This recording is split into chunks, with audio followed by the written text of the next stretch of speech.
از وقتی که گم کردمت پرپر شدن آسون تره، مهی رو قلب آینه هاست، اجاق شب شعله وره. از وقتی که گم کردمت کوچه صدا نمی کنه، خودم رو حس نمی کنم، خدا نگاه نمی کنه.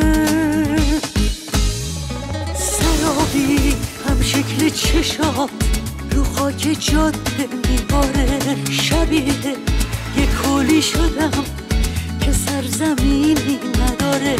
چقدر تو رو گریه کنم تا غربتم خط بخوره، کدوم ستاره میتونه شبرگیامو بشمره.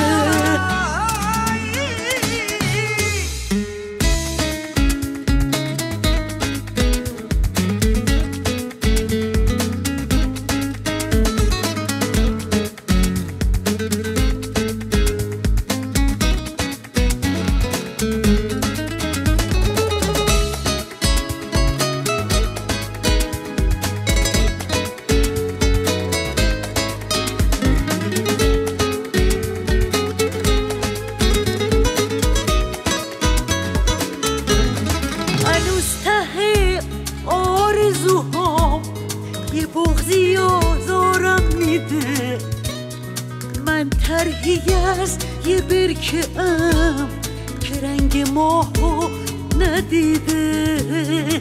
فوج پرستوهایی که از روی جنگل میگذرن، روح منو به سمت تو، به سمت طوفان میبرن.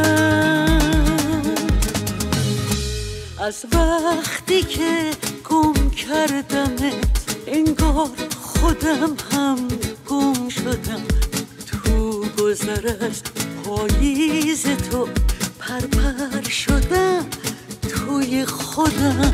از وقتی که گم کردمت کوچه صدا نمی کنه، خودم رو حس نمی کنم، خدا نگاه نمی کنه. سرابی هم شکل چشات رو خاک جاده میباره، شبیه یه کولی شدم که سرزمینی نداره. چقدر تو رو گریه کنم تا غربتم خط بخوره، کدوم ستاره میتونه شبرگیامو بشمره.